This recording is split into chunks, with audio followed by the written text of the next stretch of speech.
Welcome. The People's Story.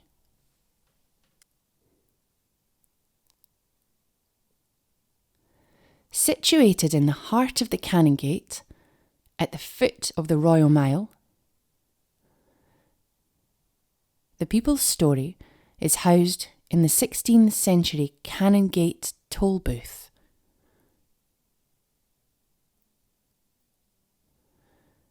One of Edinburgh's oldest surviving buildings. The museum explores the history of Edinburgh through the everyday lives and experiences of the people who lived and worked here from the 18th century onwards.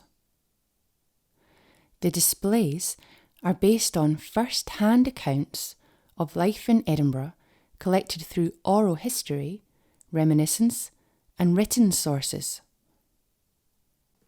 The characters represented are all based on real people, and the words of Edinburgh's people are used throughout. In this short video, we would like to share with you some of the history of this impressive building and some of the highlights from this fascinating museum.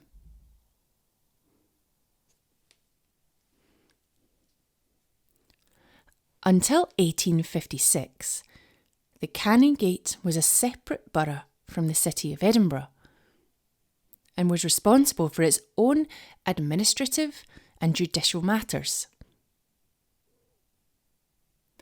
A toll booth was the main municipal building of a town or borough and was the focal point for all local affairs.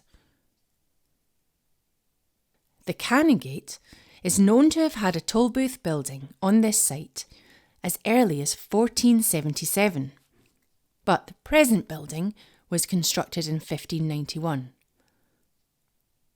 As the Canongate's main public building, the toll booth was designed to look impressive. The most striking feature being the tower, which features two bartizans, or small overhanging turrets, as well as ornamental gun loops.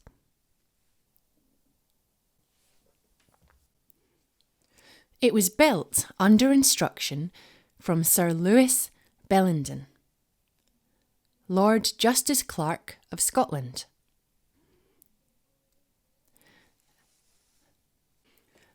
And his initials can still be seen inscribed above the archway to Toll Booth Wynd.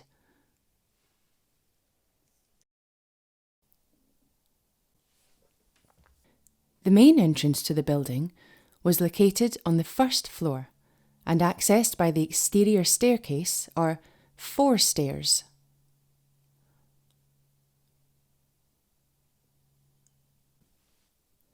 This first floor contained the council chamber and courtroom, whilst the ground floor was used as a jail until 1848.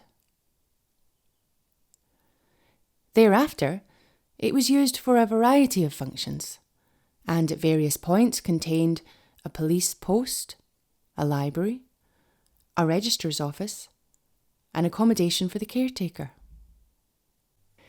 The council chamber was converted into a literary institution and reading room.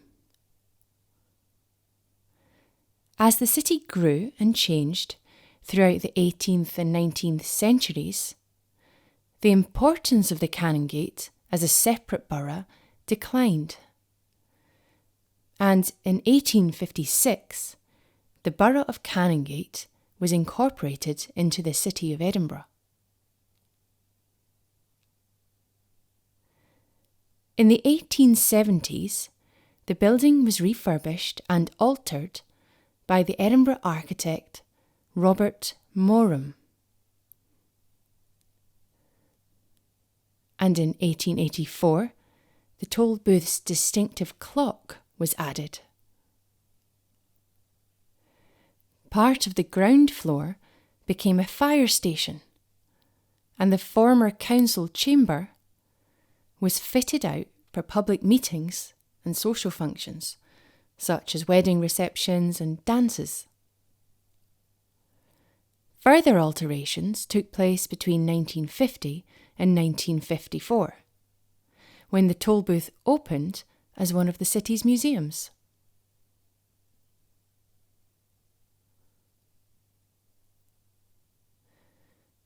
In 1989, the building became home to the People's Story.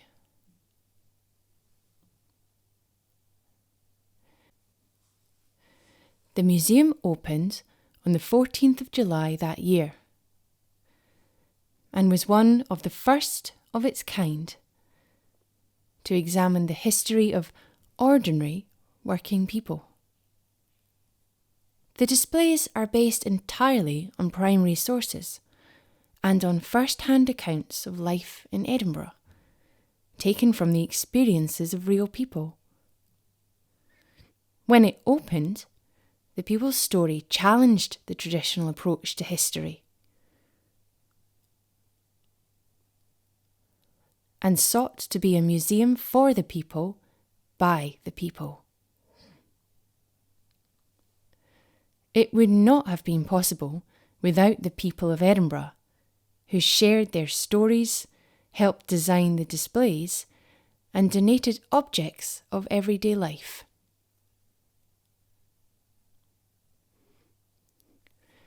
The museum begins by exploring what life was like in the 18th century for the residents of the Canongate and of Edinburgh's Old Town. By this time, both boroughs had become dark and overcrowded. Edinburgh had earned its nickname Auld Reekie from the Scots for Old Smoky, from the densely packed buildings whose chimneys billowed out huge amounts of soot and smoke.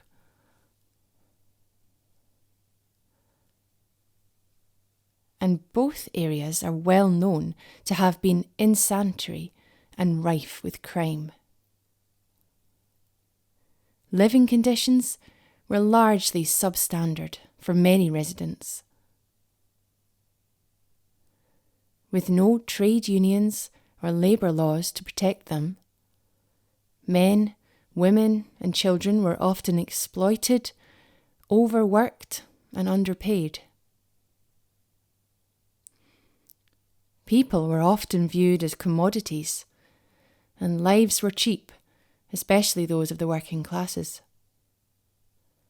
By the end of the century, this was beginning to change, and there was increasing protection around people's rights and liberties at work. And this period saw the formation of the first friendly societies and trade incorporations in the city. On display are a number of items relating to some of the trades of the city at this time, including a set showing members of the St. Crispin Society. Saints Crispin and Crispinian are the Christian patron saints of cobblers and shoemakers. And this society was for members engaged in these trades.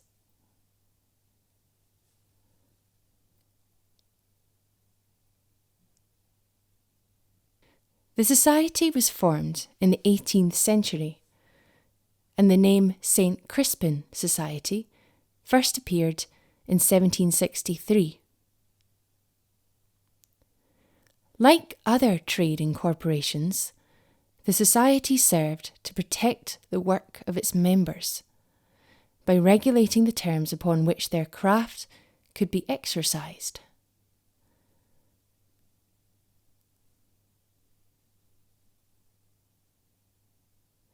And by acting as a means of quality control, as members had to demonstrate their skills before being allowed to join. As too with other incorporations, the society served other functions within its community, including raising funds and providing for its own poor. Many societies devised and practiced their own ceremonies and rituals. The rituals involved in the St. Crispin Society were based on shoemaking traditions and legends, and the society commemorated their patron every year with a procession. The set shows society members engaged in the elaborate rituals of preparing for the St. Crispin's Day procession. They are dressed in the society's regalia and surrounded by ritualistic items, including gilded skulls and crossbones. Towards the end of the century, there was growing social and political agitation, and in the next displays, a large silver salver tells the story of the first movements to demand political reform.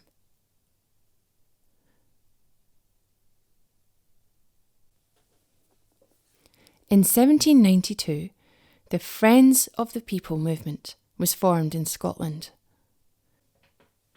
This movement sought parliamentary reform and an expansion of the right to vote. But the movement was short-lived. At a meeting in Edinburgh in 1793, the organisation issued a manifesto demanding universal male suffrage and expressing support for the French Revolution.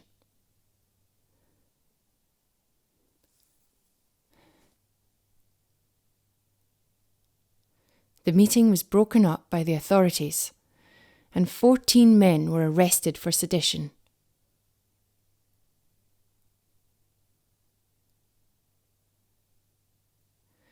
Its two leaders, Joseph Gerald and Maurice Margarot, were sentenced to 14 years transportation.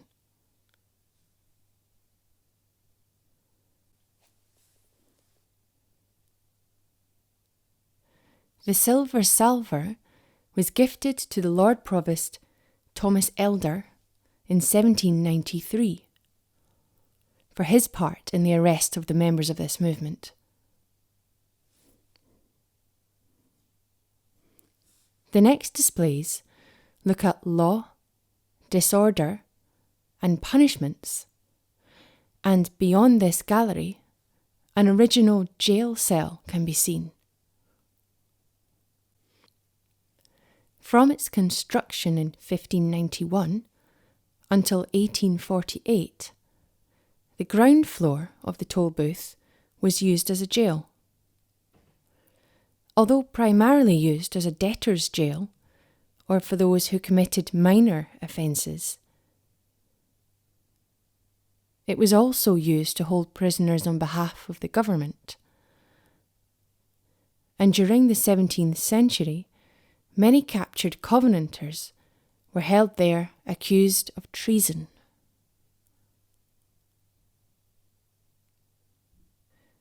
There would have been a number of cells here, and this one shows what conditions would have been like for prisoners in the 1790s. The three figures inside represent real people who were imprisoned here during the period 1794 to 95.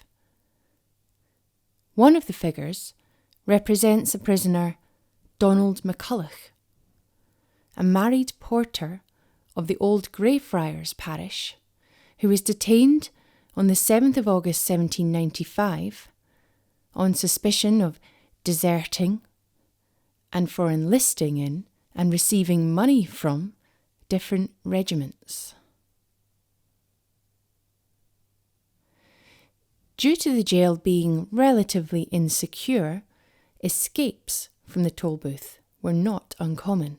On one occasion, On the night between Monday the 26th and Tuesday the 27th of October 1795, a significant prison break led to the escape of all 5 prisoners who were being held there, of which Donald McCulloch was one. The 5 prisoners, all soldiers convicted of deserting their respective regiments, and all having been confined for some time, made a successful escape. It is not known exactly how, but it is thought that they might have used knotted blankets to lower themselves from the windows, or somehow managed to escape via the adjoining properties. A reward was set for 1 guinea per prisoner for anyone who could turn them in, or provide information which would result in their arrest.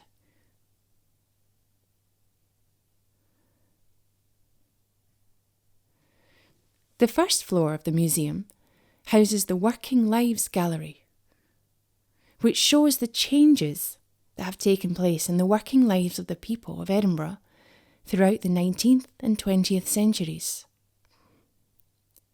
There is also information here on the options that faced those who could not or did not work, and how workers campaigned for their rights. Continuing with the theme of reform from the first gallery, the first displays here explore some of the labour and political reform movements of this period. Perhaps the most prolific of these movements was the Suffrage Movement, which campaigned for an extension of the franchise, the right to vote, firstly to all men and then to women.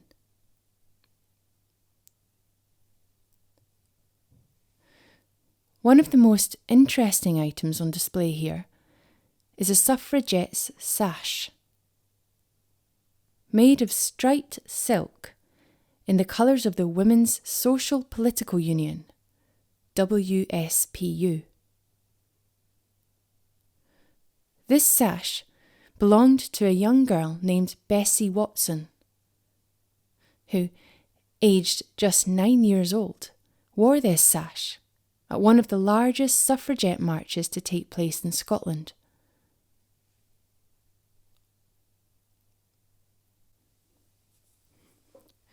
In 1909, the WSPU staged a march through Edinburgh, known as the Great Procession and Women's Demonstration,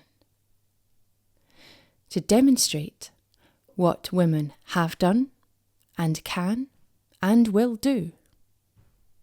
Bessie and her mother, both WSPU members, were to take part in the procession, and Bessie was invited to play her pipes to accompany the march. Bessie later became actively involved in the suffragette movement, and even played her pipes at Waverley Station, as suffragette prisoners were being removed to Holloway Prison.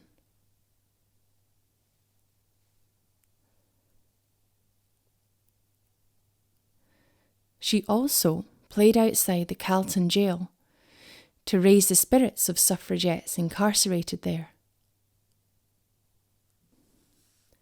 As the gallery continues, Edinburgh's industries are explored through the experiences and stories of real Edinburgh workers. As Dundee is known for its industries of jute, jam, and journalism, Edinburgh is similarly known for its industrial past in books, biscuits, and beer, printing, baking, and brewing. As well as exploring these industries, the gallery also looks at the experiences of those working in the hidden industries, such as domestic service. The displays begin on the left and first look at work in a cooperative shop and what life was like for a fishwife in 1953.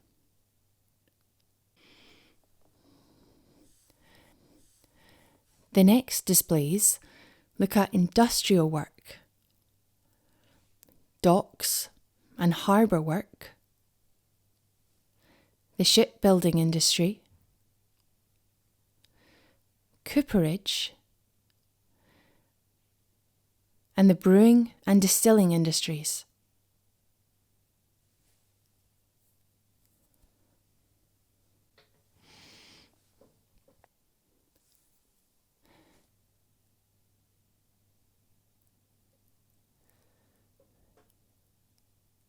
The displays at the back look at printing, book binding and baking.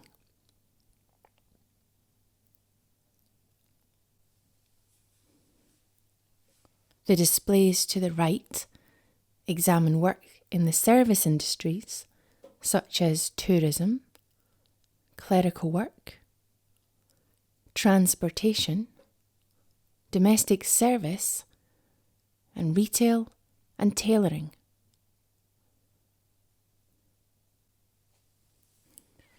The last of these looks at women, work, and the home.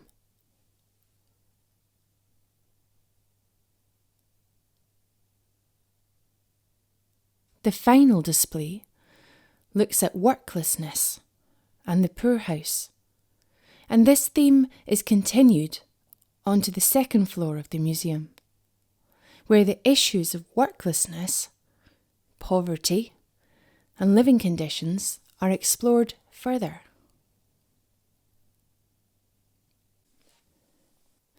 Overcrowding had long been a problem in Scotland's cities, and despite many attempts by town planners to address the problem, by the early 20th century, many of Edinburgh's residents were living in substandard, overcrowded accommodation.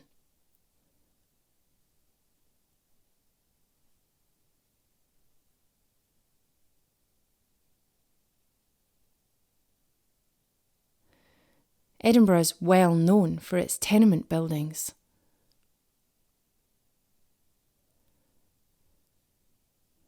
Tenements, like a block of flats, contain several individual homes within one building. Despite often being associated with poverty and overcrowding, tenements were built to house all classes of society and came in all shapes and sizes. Although many of the poorer tenements have now been converted into spacious and highly desirable properties, at this time, many of them consisted of multiple, small, cramped dwellings. Single-roomed properties, known as single ends, were common. Within these dwellings, families, sometimes consisting of upwards of 8 people, would cook, eat, bathe and sleep, usually several to a bed.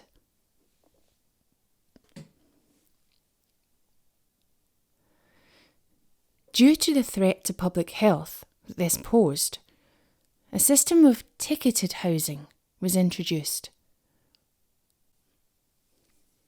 to limit the number of people living within a single dwelling. A metal ticket inscribed with the maximum number of occupants allowed for each room was fixed to each door or lintel.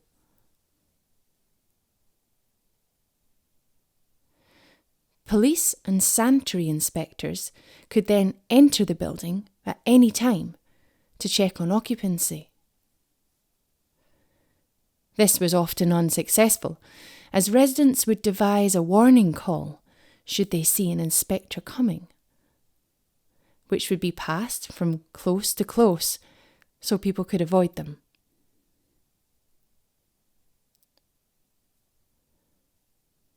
Many homes at this time had no indoor plumbing, or if they did, this would often be limited to a kitchen tap. Lavatory facilities were communal and usually located on the landing of each floor in the building, or would be located out in the back court, communal waste ground to the rear of the property. The lack of plumbing posed a problem for keeping clean, and particularly for laundering. The wealthier tenements would be fitted with wash-house facilities in the back court, or in the basements for exclusive use of residents on a rota system, while residents in the less wealthy areas had to make do with a communal wash-house, known as the steamy.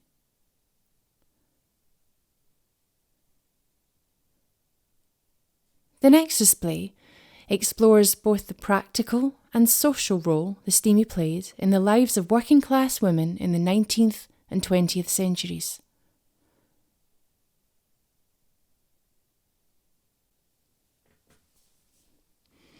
Incredibly, wash-house facilities existed throughout the city until the last two closed in 1982.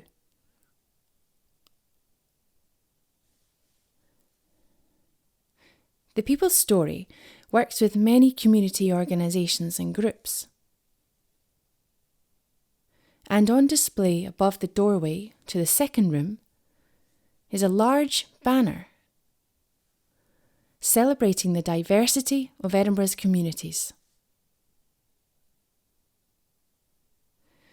It was created in 1992 as a project to bring together many of the different groups the museum works with.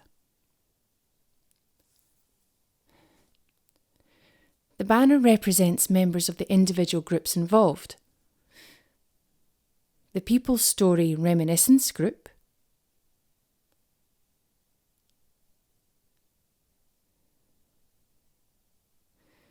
Pefferbank Adult Training Centre, Drummond Community High School, the Pilmeni Project, Milan Group, ArtLink, Royal Mile Primary School, and the Chinese Elderly Support Association.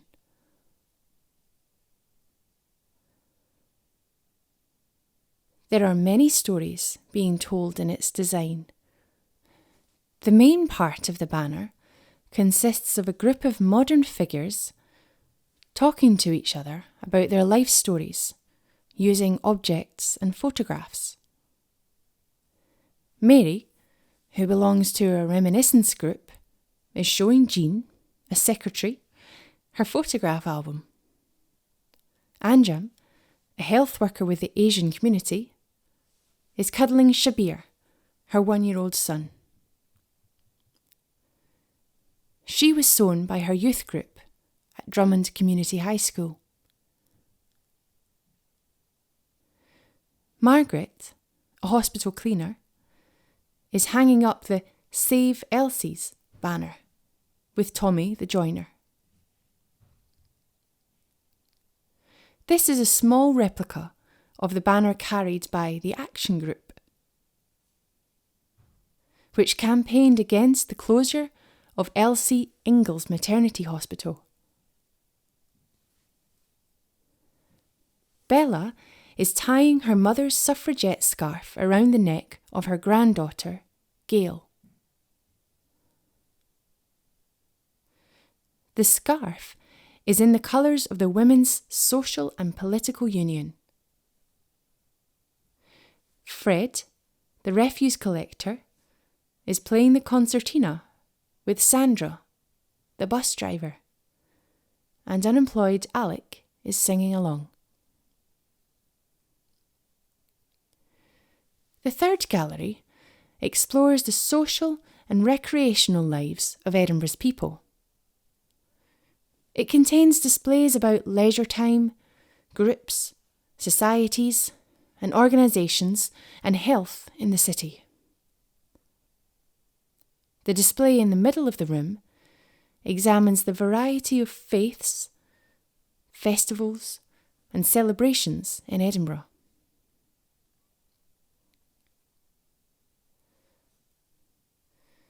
The gallery is dominated by a large display which is divided into two scenes. Two women enjoying afternoon tea in one, and in the other, two men enjoying a drink in the pub before attending a football match.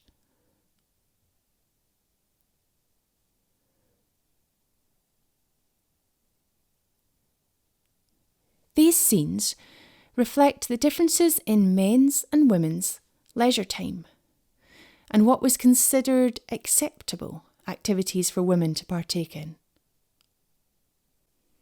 An audio dialogue plays in which each of the four people discuss their lives. Each of the scenes have been recreated from objects and architectural features from the real Edinburgh establishments, Ferguson's Tea Room, and the Empire Bar. Although for many men, the pub was the centre of their social lives, the consumption of alcohol was linked to many social ills, including loutishness, crime, domestic violence, and poverty.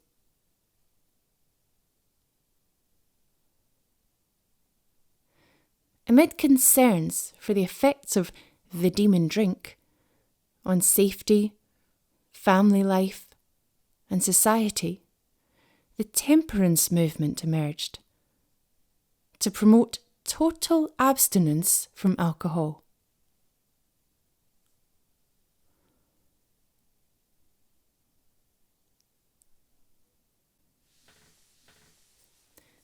The movement, which was supported by organisations with values rooted in Christianity,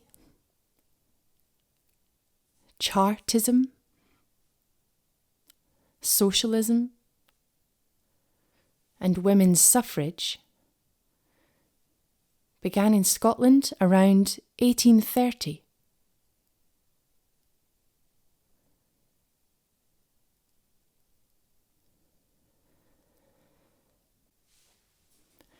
Originally, the movement focused on reducing consumption of strong spirits,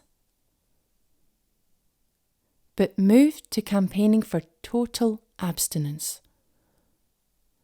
In 1844, the Scottish Temperance League was formed,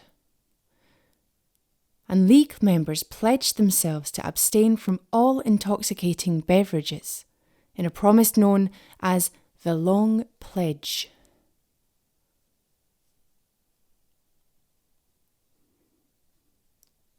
On display is a large impressive chain and medallion, presented on the 23rd of October 1838 by members of the Edinburgh Total Abstinence Society to Mr. William MacLean, first president of the society.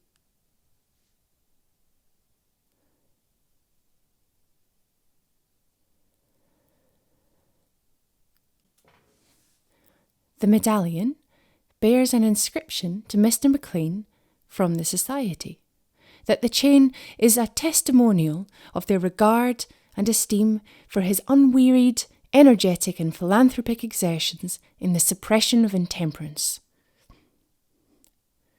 The temperance movement gained considerable support, and by 1913 an Act of Parliament was passed, which enabled small local areas in Scotland to vote on whether their area remained wet or went dry, should alcohol be permitted or prohibited. In a poll in 1920, approximately 40 districts voted in favour of prohibition. Although the movement had a detrimental effect on businesses and industries associated with the production and consumption of alcohol, new businesses like temperance hotels and coffee shops flourished. By the start of World War II, support for the movement was waning, but the movement was the foundation for the current licensing laws in place in Scotland.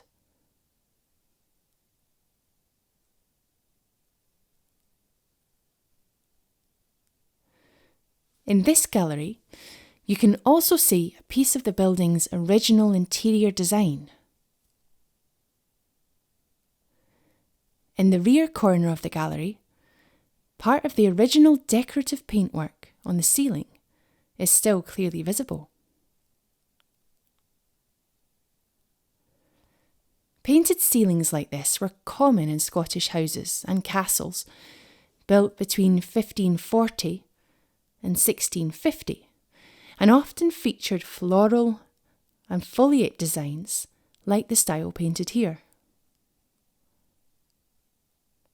Although only a small section is visible here, a larger example can be seen across the road in our sister museum, the Museum of Edinburgh.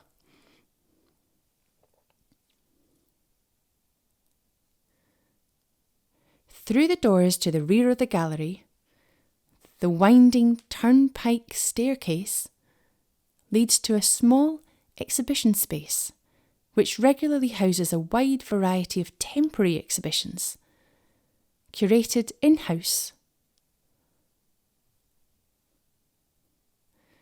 or by one of the wide range of community groups and organisations we work with.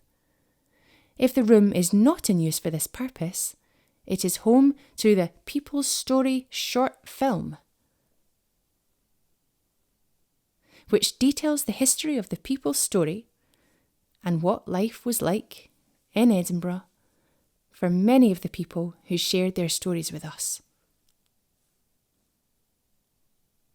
We hope that you've enjoyed this whistle-stop tour of the people's story.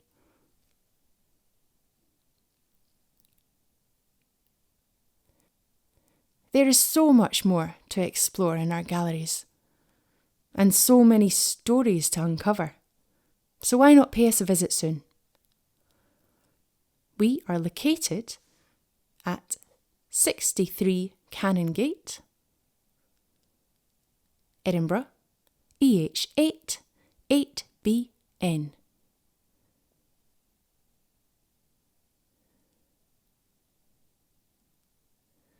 Directly opposite our sister museum, the Museum of Edinburgh.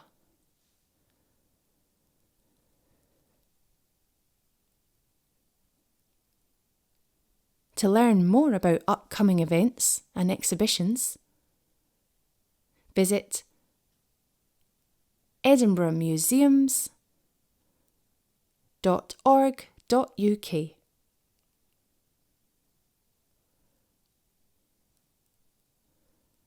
or follow us on Facebook at Edinburgh Museums and Galleries.